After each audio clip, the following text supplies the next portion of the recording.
Maya Johnson stared out the window of her mother's car as they pulled into the parking lot of Lincoln High School. The building, with its red brick facade and wide glass doors, looked both imposing and unfamiliar. Maya's heart thudded in her chest as she watched groups of students laughing and chatting, moving in small clusters toward the entrance. She took a deep breath, trying to steady herself, reminding herself that she had faced bigger challenges than the first day at a new school. Moving across the country had not been easy. Maya missed the city she'd grown up in, the busy streets, the friends she'd left behind, and the comforting routine of her old life. Her mother's new job had brought them here, to this quiet suburb where everything felt different. Maya's mother had tried to reassure her, promising that she would find her place, that she would make new friends. But Maya knew that being the new girl was never simple, especially when she stood out in more ways than one. As she stepped out of the car, Maya felt the weight of curious eyes. She was one of the few black students at Lincoln High, and she could sense the subtle shift in attention as she walked through the doors. The hallways buzzed with energy, lockers slamming, teachers calling out greetings, the echo of footsteps on polished floors. Maya kept her head high, her posture straight, drawing on the discipline she'd learned from years of karate training. Karate had always been her anchor. She had started lessons at age 7, a shy girl searching for confidence. The dojo became her second home, a place where she learned not just how to defend herself, but how to move through the world with purpose and respect. Her sensei's teachings echoed in her mind. Strength comes from within. Respect yourself, and others will respect you. By 16, Maya had earned her black belt, a symbol of years of dedication and growth. Yet here, in this new environment, she kept that part of herself hidden, unsure of how it would be received. The first few days at Lincoln High passed in a blur. Maya focused on her classes, sitting quietly at the back of each room, taking careful notes. She ate lunch alone, watching the social dynamics unfold around her.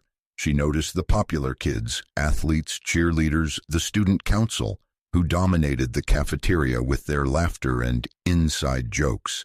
She noticed the quieter students, the ones who read books or listened to music, content to stay on the fringes.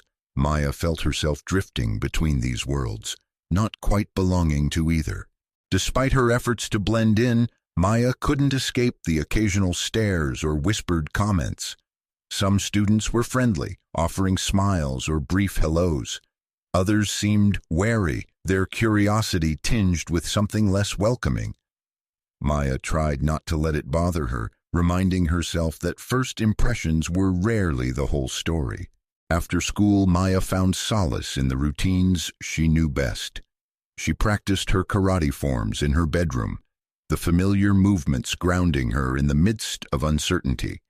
She called her old friends, sharing stories and laughter, holding on to the connections that reminded her of who she was. Her mother encouraged her to join clubs, to reach out, but Maya hesitated, unsure of where she fit in. As the weeks passed, Maya began to notice a group of boys who seemed to watch her more closely than the others. They were loud, confident, always at the center of attention. Their leader, Tyler, was a senior known for his charm and athleticism. His friends, Jake and Chris, followed his lead, echoing his jokes and opinions. At first, their attention was little more than glances and whispered remarks, but Maya sensed that their interest was not friendly. She felt the tension growing, an undercurrent of challenge in their eyes. Still, Maya refused to shrink. She remembered her training, the lessons of patience and self-control. She moved through her days with quiet determination, determined not to let fear dictate her actions. She knew that being the new girl came with challenges, but she also knew she was stronger than she looked. By the third week at Lincoln High, Maya's presence had become a topic of conversation. Whispers followed her in the hallways, and the group of boys led by Tyler grew bolder in their attention. Tyler was used to being the center of every room, his easy confidence drawing people to him. Jake and Chris, his loyal friends, seemed to enjoy the spotlight that came from being close to him. For them, Maya was a new puzzle, someone different in a school where everyone else already fit into neat categories. It started with small things: a mocking laugh as Maya passed by, a sarcastic comment about her clothes, a deliberate bump in the crowded hallway. Tyler would smirk, his eyes daring her to react, while Jake and Chris echoed his laughter. Maya ignored them, refusing to give them the satisfaction of seeing her flustered. She remembered her sensei's advice: never let anger control you. Your strength is your calm. But the boys didn't stop. Emboldened by Maya's silence, they began to escalate their behavior. One afternoon, as Maya was gathering her books from her locker, Tyler leaned in close, blocking her way. He made a joke at her expense, loud enough for others to hear. The laughter that followed stung, not because it hurt her pride, but because it reminded her of how quickly cruelty could become entertainment. Maya kept her composure, meeting Tyler's gaze with steady eyes. She saw the challenge there, the expectation that she would break or lash out. But Maya had faced tougher opponents than Tyler and his friends. She knew that responding with anger would only fuel their taunts. Instead, she gathered her things and walked away, her dignity intact. The encounters became more frequent. In the cafeteria, the boys would take seats near her, making jokes and whispering behind their hands. In gym class, they would accidentally bump into her during games, their apologies insincere. Other students watched, some with sympathy, others with amusement, but no one intervened. Maya felt the isolation grow, but she refused to let it define her.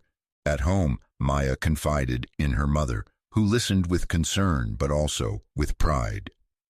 "You know who you are," her mother reminded her. "Don't let anyone take that from you."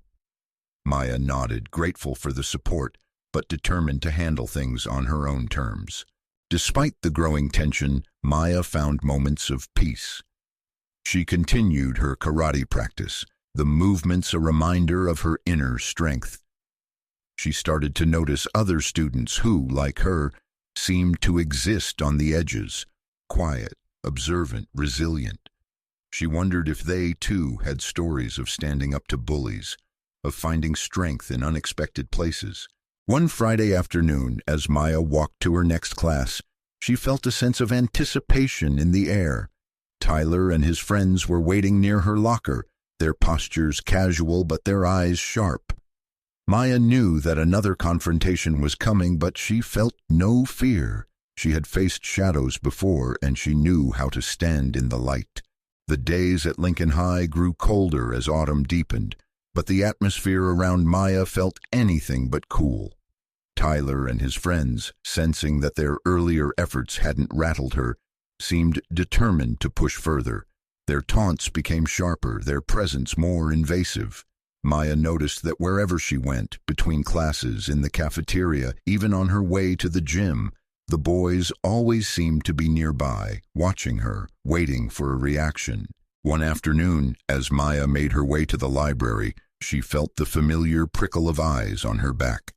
She glanced over her shoulder and saw Tyler and his crew trailing behind, their laughter echoing down the hallway. She quickened her pace, refusing to let them see any sign of discomfort. The library was a sanctuary for her, a place where she could lose herself in books and find a moment of peace. But today, even that refuge felt threatened. As she settled into a corner with her homework, the boys entered, their voices loud enough to draw the attention of the librarian, who frowned but said nothing. Tyler sauntered over to Maya's table, leaning against it with a casual arrogance. "You always alone, Johnson?" he asked, loud enough for others to hear. Jake and Chris snickered behind him, enjoying the show. Maya ignored the comment, focusing on her textbook. She had learned long ago that silence could be its own form of strength, but Tyler wasn't satisfied with being ignored. He nudged her books aside, forcing her to look up. Their eyes met, and for a moment Maya saw something uncertain flicker in his expression. A question, perhaps, about why she wasn't afraid. Jake, emboldened by Tyler's lead, made a crude joke and Chris chimed in, their laughter filling the quiet space. Other students glanced over, some curious, others uncomfortable, but no one intervened. Maya's hands tightened around her pencil, but she kept her composure. She remembered her sensei's words. A true martial artist chooses when to fight and when to walk away. The librarian finally approached, her voice stern as she told the boys to quiet down or leave. Tyler rolled his eyes and muttered something under his breath, but he and his friends backed off, leaving Maya in peace, at least for the moment. That evening, Maya practiced her karate forms with renewed focus. Each movement was sharp and precise, her body channeling the frustration she refused to show at school. She thought about her father's advice. The world isn't always fair, but you can always control how you respond. The next day, she walked into school with her head held high, determined not to let the bullies define her experience. But the tension only continued to build. Tyler and his friends started spreading rumors, twisting stories about Maya to make her seem strange or threatening. Some students avoided her while others watched her with newfound curiosity. Maya felt the pressure mounting, but she refused to back down. She knew that the boys were looking for a reaction, something to justify their hostility. The turning point came one Friday afternoon. Maya was leaving the gym after basketball practice when she found herself cornered near the side entrance. Tyler, Jake, and Chris blocked her path, their faces set in determined sneers. The hallway was empty, the rest of the students already gone for the weekend. Tyler stepped forward, his voice low and edged with menace. He accused Maya of thinking she was better than everyone else, of not knowing her place. Jake and Chris flanked him, their arms crossed, ready to back him up. For a moment, Maya felt the old fear rise up, but she pushed it down, centering herself as she had been taught. She stood tall, her posture relaxed but alert. She met Tyler's gaze, refusing to look away. The boys waited for her to react, to show weakness or anger. Instead, Maya remained calm, her breathing steady, her mind clear. She knew that this was the moment she had been preparing for, not just in the dojo, but in every challenge she had ever faced. The confrontation outside the gym felt like a scene suspended in time. The late afternoon sun cast long shadows across the hallway, illuminating the tension between Maya and the three boys. Tyler's bravado was on full display, but beneath it, Maya sensed uncertainty. A hesitation that flickered in his eyes each time she refused to flinch. Jake was the first to break the silence, stepping forward with a mocking grin. He reached out as if to grab Maya's backpack, but she shifted her weight, sidestepping his hand with effortless grace. The movement was subtle, almost casual, but it caught the boys off guard. Chris let out a surprised laugh, but Maya could see the confusion beginning to set in. Tyler, not willing to lose face in front of his friends, moved closer. He tried to block Maya's path, his posture aggressive, his words taunting. "What are you gonna do, Johnson?" he sneered, his voice echoing in the empty hall. Maya's training took over, her senses sharpened, her awareness expanding to include every detail. The distance between her and the boys, their body language, the nearest exit. She didn't want to fight, but she knew she had to stand her ground.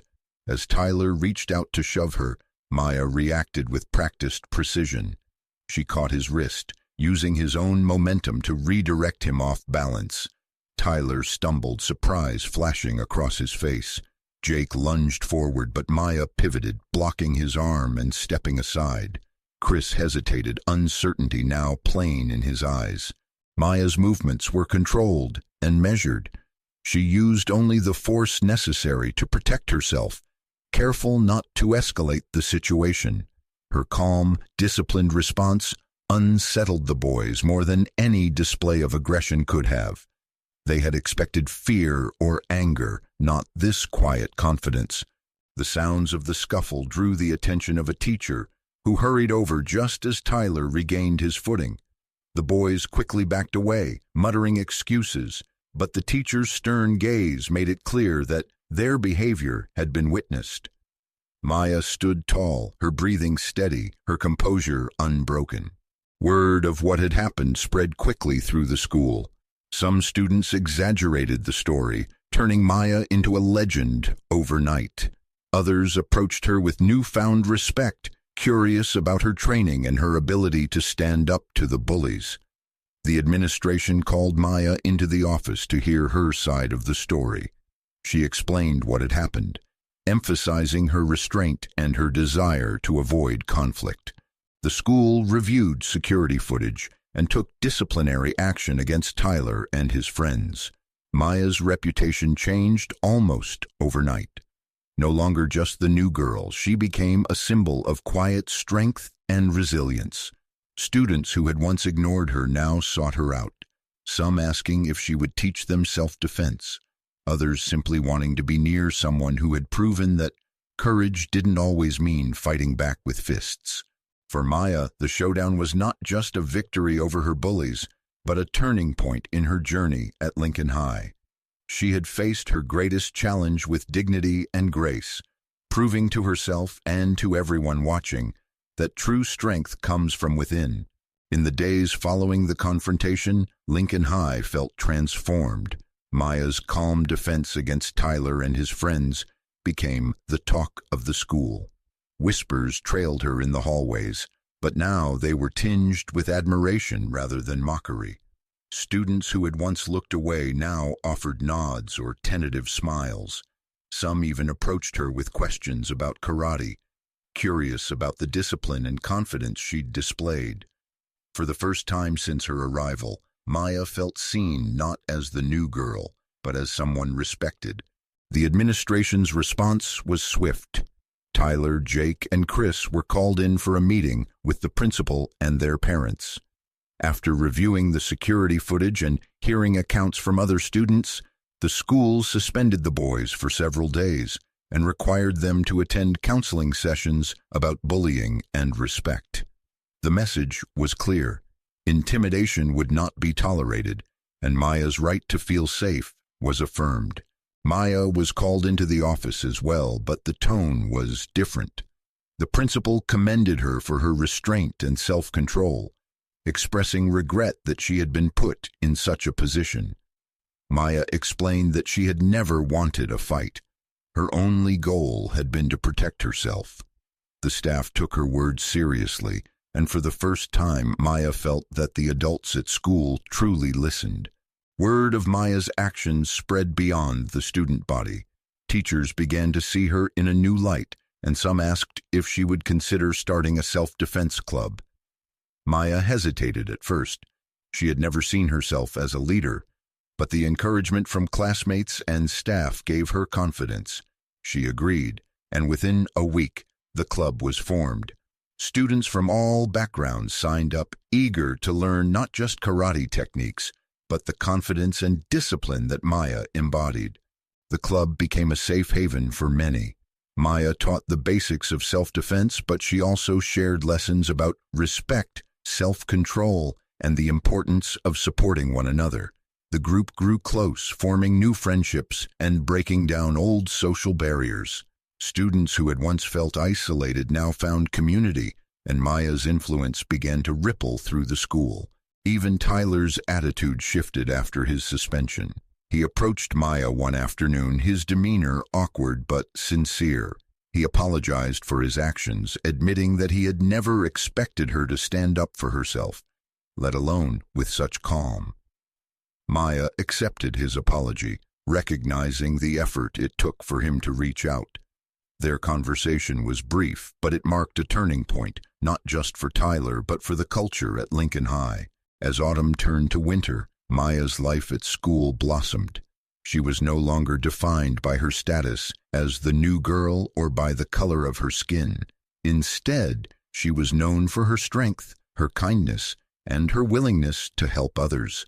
The challenges she had faced became the foundation for something greater, a sense of belonging, purpose, and pride. By the end of the school year, Lincoln High had changed in ways both subtle and profound. The Self-Defense Club thrived, drawing students from every grade and background. Maya, once a reluctant leader, found joy in teaching and mentoring others. She watched with pride as her classmates grew more confident, not just in their physical abilities but in their sense of self-worth. The school's atmosphere shifted. Incidents of bullying declined, replaced by a culture of respect and inclusion. Teachers noticed the difference, and the administration credited Maya's influence as a catalyst for positive change. Maya's story was shared at assemblies and featured in the school newspaper, inspiring others to stand up for themselves and each other. Maya's own journey was one of transformation. She no longer felt like an outsider. The friendships she formed through the club and in her classes became a source of strength. She continued to excel academically, her confidence reflected in her achievements both inside and outside the dojo. Her mother, seeing Maya's growth, beamed with pride, knowing that the move had given her daughter the chance to become a leader. As graduation approached, Maya reflected on how far she had come. The challenges she faced had been real, but so too were the victories, both large and small. She understood now that true strength was not just about physical skill, but about resilience, compassion, and the courage to be yourself even when it's difficult.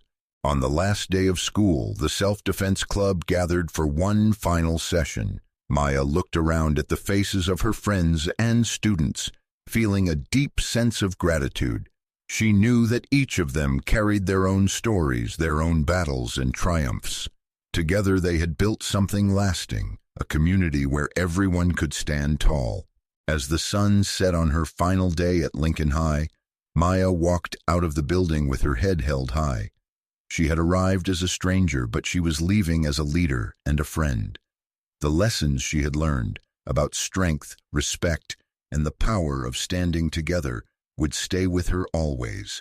And as she stepped into the next chapter of her life, Maya knew that she was ready for whatever challenges lay ahead, confident in who she was and the bridges she had built.